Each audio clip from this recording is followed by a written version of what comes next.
हरे कृष्णा। तो आज कार्तिक मास महात्म्य का 34वां अध्याय है। तो कार्तिक मास महामहोत्सव की जय। जगत गुरु श्रील प्रभुपाद की जय। सूत ने ऋषियों से कहा प्रसंग बाखान 34वें अध्याय पर दया करो भगवान, दया करो भगवान, दया करो भगवान। ऋषियों ने पूछा, हे सूत जी, पीपल के वृक्ष की शनिवार के अलावा सप्ताह के विशेष दिनों में पूजा क्यों नहीं की जाती? सूत जी बोले, हे ऋषियों, समुद्र मंथन करने से देवताओं को जो रत्न प्राप्त हुए उनमें से देवताओं ने लक्ष्मी और कौस्तुभ मणि भगवान विष्णु को समर्पित कर दी थी। जब भगवान विष्णु लक्ष्मी जी से विवाह करने के लिए तैयार हुए तो लक्ष्मी जी बोली, हे प्रभु, जब तक मेरी बड़ी बहन का विवाह नहीं हो जाता तब तक मैं छोटी बहन आपसे किस प्रकार विवाह कर सकती हूँ। इसीलिए आप पहले मेरी बड़ी बहन का विवाह करा दें, उसके बाद आप मुझसे विवाह कीजिए। यही नियम है जो प्राचीन काल से चला आ रहा है। सूत जी ने कहा, लक्ष्मी जी के मुख से ऐसे वचन सुनकर भगवान विष्णु ने लक्ष्मी जी की बड़ी बहन का विवाह उद्दालक ऋषि के साथ संपन्न करा दिया। लक्ष्मी जी की बड़ी बहन अलक्ष्मी जी बड़ी कुरूप थी। उसका मुख बड़ा, दांत चमकते हुए, उसकी देह वृद्धा की भांति, नेत्र बड़े बड़े और बाल रूखे थे। भगवान विष्णु द्वारा आग्रह किए जाने पर ऋषि उद्दलक उससे विवाह करके उसे वेद मंत्रों की धुनी से गुजारते हुए अपने आश्रम ले आए। वेद ध्वनि से गूंजित हवन के पवित्र धुएं से सुगंधित उस ऋषि के सुंदर आश्रम को देखकर अलक्ष्मी को बहुत दुख हुआ। वह महर्षि उद्दलक से बोली, चूंकि इस आश्रम में वेद ध्वनि गूंज रही है, इसीलिए यह स्थान मेरे रहने योग्य नहीं, इसलिए आप मुझे यहाँ से अन्यत्र कर ले चाहिए। चलिए। उसकी बात सुनकर उद्दलक बोले, तुम यहाँ क्यों नहीं रह सकती? तुम्हारे रहने योग्य अन्य कौन सा स्थान है, वह भी मुझे बताओ।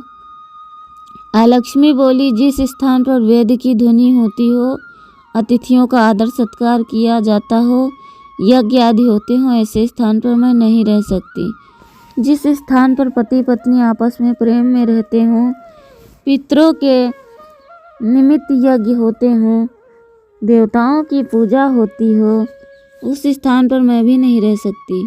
जिस स्थान पर वेदों की ध्वनि न हो, अतिथियों का आदर सत्कार न होता हो, यज्ञ न होते हों, पति पत्नी आपस में क्लेश करते हों, पूज्य वृद्धों सत्पुरुषों तथा मित्रों का अनादर होता हो, जहाँ दुराचारी, चोर, परस्त्रीगामी मनुष्य निवास करते हो, जिस स्थान पर गायों की हत्या की जाती हो, मद्यपान, ब्रह्म हत्या आदि पाप होते हो, ऐसे स्थानों पर मैं प्रसन्नतापूर्वक निवास करती हूँ। सूत जी बोले, लक्ष्मी के मुख से इस प्रकार के वचन सुनकर उद्दलक का मन खिन्न हो गया। इस बात को सुनकर वो मौन हो गए। थोड़ी देर बाद वे बोले, ठीक है, मैं तुम्हारे लिए ऐसा स्थान ढूंढ दूंगा। जब तक मैं तुम्हारे लिए ऐसा स्थान ना ढूंढूं तब तक तुम इसी पीपल के नीचे चुपचाप बैठी रहना। महर्षि उद्दलक उसे पीपल के वृक्ष के नीचे बैठाकर उसके रहने योग्य स्थान की खोज में निकल पड़े। परंतु जब बहुत समय तक प्रतीक्षा करने पर वे वापस नहीं लौटे तो लक्ष्मी विलाप करने लगी। जब वैकुंठ में बैठी लक्ष्मी जी ने अपनी बहन लक्ष्मी का विलाप सुना तो वे व्याकुल हो गई। वे दुखी होकर भगवान विष्णु से बोली, हे प्रभु, मेरी बड़ी बहन पति द्वारा त्यागे जाने पर अत्यंत दुखी हैं।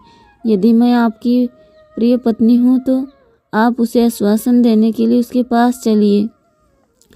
लक्ष्मी जी की प्रार्थना पर भगवान विष्णु लक्ष्मी जी सहित उस पीपल के वृक्ष के पास गए जहाँ लक्ष्मी बैठकर विलाप कर रही थी। उसको आश्वासन देते हुए भगवान विष्णु बोले, हे लक्ष्मी, तुम इसी पीपल के वृक्ष की जड़ में सदैव के लिए निवास करो।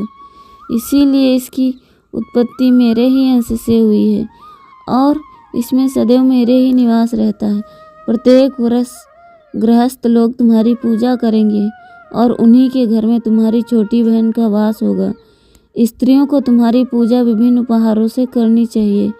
मनुष्यों को पुष्प, धूप, दीप, गंध आदि से तुम्हारी पूजा करनी चाहिए, तभी तुम्हारी छोटी बहन लक्ष्मी उन पर प्रसन्न होगी।